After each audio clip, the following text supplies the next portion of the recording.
Hello friends, welcome to erodeammachisamayal. இது நம்ம வீட்டு சமையல்.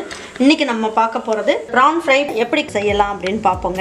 நம்மளோட சேனலை subscribe பண்ணாதவங்க subscribe பண்ணிக்கங்க. சமையல் குறிப்புகள்லாம் உடனே உங்களுக்கு வேணும்னு நினைச்சீங்கன்னா பக்கத்துல இருக்க bell பட்டனை அழுத்தி வெச்சுக்கங்க. 2 கிலோ எறா வாங்கிட்டு வந்து தோல் எல்லாம் எடுத்துட்டு நான் க்ளீன் பண்ணி வச்சிருக்கேன். இப்போ இது 1.25 கிலோ அளவுக்கு வந்திருக்கு. இப்போ தண்ணி எல்லாம் நல்லா வடிச்சிட்டு எடுத்து வச்சிருக்கேன் நான்.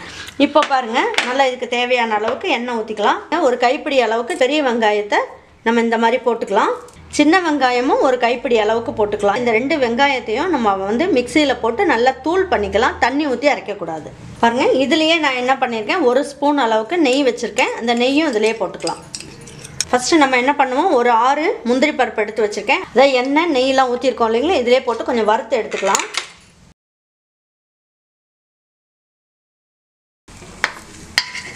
பாருங்க, வறுத்து வச்சிருக்க முந்திரி பருப்பை நம்ம மிக்ஸி ஜாரில் போட்டு நல்லா பொடி பண்ணிடலாம். ஒரு 1/2 ஸ்பூன் அளவுக்கு கடுகு போட்டுக்குங்க. 2 பல்லு பூண்டை நான் இந்த மாதிரி நசுக்கி வச்சுருக்கேன், அதை போட்டுக்கலாம். வெங்காயம் இந்த அளவுக்கு நீங்கள் வந்து தண்ணி ஊற்றாமல் நைஸாக அரைச்சிருங்க.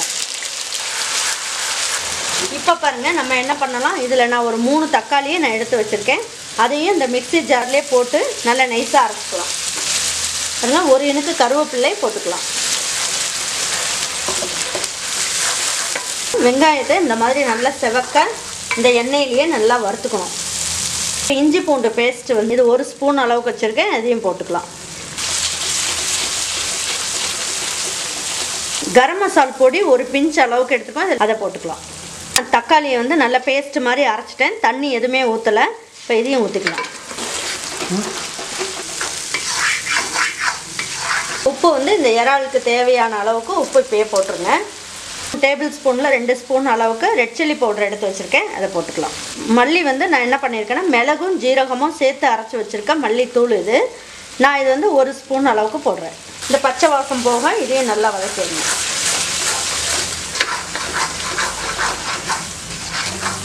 பாருங்கள், இப்போ இதில் இருக்க பச்சை வாசம்லாம் போயிடுச்சு. இப்போ நம்ம எடுத்து வச்சுருக்க இறாவை வந்து தண்ணி இல்லாமல் இதில் போட்டுக்குங்க.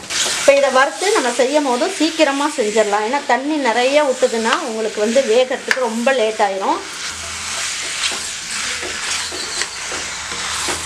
இப்போ இது வந்து நம்ம தண்ணிலாம் எதுவும் ஊற்ற வேண்டாம். இந்த வெங்காயம் தக்காளி இந்த இறாலையே கொஞ்சம் தண்ணி வந்து நம்ம அடுப்பில் வச்சு கிளறும் போது கொஞ்சம் தண்ணி விடும். அந்த தண்ணியிலேயே இறா வந்து நல்லா வெந்துடும். இதை நம்ம ஒரு தட்டு வச்சு மூடி வச்சிடலாம். எல்லாம் ஒன்றா சேர்ந்து வேகட்டும். பாருங்கள், இப்போ இது நல்லா வெந்துருச்சான்னு பார்ப்போம். பாருங்கள், நம்ம தண்ணி எதுவுமே யூஸ் பண்ணலை. இருந்தாலுமே பாருங்கள், இறா போட்டதுக்கப்புறம் நமக்கு வந்து இந்த இறாவில் இருக்க தண்ணியே வந்து உங்களுக்கு இதில் வந்து வந்துடும்.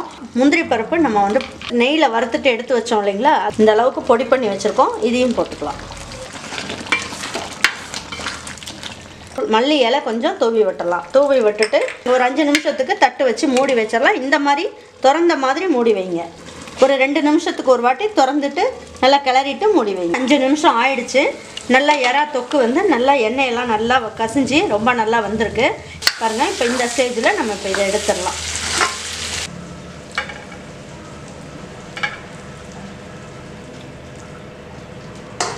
கொஞ்சமாக சாதம் போட்டு இறா சாதமும் நம்ம வந்து கிளறி வச்சுக்கலாம். ரொம்ப நல்லாயிருக்கும். பசங்களுக்கெல்லாம் இந்த மாதிரி தொக்கு செஞ்சுட்டு இதிலே சாதம் போட்டு கிளறி கொடுத்தோம்னா நல்லா விரும்பி சாப்பிடுவாங்க. ரொம்ப நல்லாயிருக்கும் சாதம். இப்போ இதை வந்து நம்ம என்ன பண்ணலாம், இதை எடுத்து வச்சு பரிமாறிக்கலாம். இதில் ஒரு நம்ம சாதம் போட்டிருக்கோம் அப்படிங்கிறதுனால ஒரு பிஞ்ச் அளவுக்கு உப்பு மட்டும் போட்டுட்டிங்கன்னா உங்களுக்கு கரெக்டாக இருக்கும். இந்த சாதத்துக்காக நம்ம வீட்டில் எல்லாருமே வந்து எனக்கு வேணும் உனக்கு வேணும்னு ஃபைனலாக காலி ஆகிற வரைக்கும் நம்ம அடிச்சுக்குவோம். அந்த அளவுக்கு ரொம்ப நல்ல டேஸ்ட் இருக்கும். கண்டிப்பாக நீங்களும் இந்த மாதிரி தொக்கு செஞ்சுட்டு சாதம் பிள்ளைங்களுக்கெல்லாம் நீங்கள் செஞ்சு கொடுங்க. ரொம்ப அருமையாக இருக்கும். கண்டிப்பாக உங்கள் வீட்டில் செஞ்சு கொடுத்துட்டு அவங்களுக்கு பிடிச்சிருந்ததுன்னா நீங்கள் லைக் பண்ணுங்கள், ஷேர் பண்ணுங்கள், சப்ஸ்கிரைப் பண்ணுங்கள், மறந்துடாமல் கமெண்ட்ஸ் பண்ணுங்கள். தேங்க்யூ ஃபார் வாட்சிங். எரோட அம்மாச்சி சமையல். தேங்க்யூ.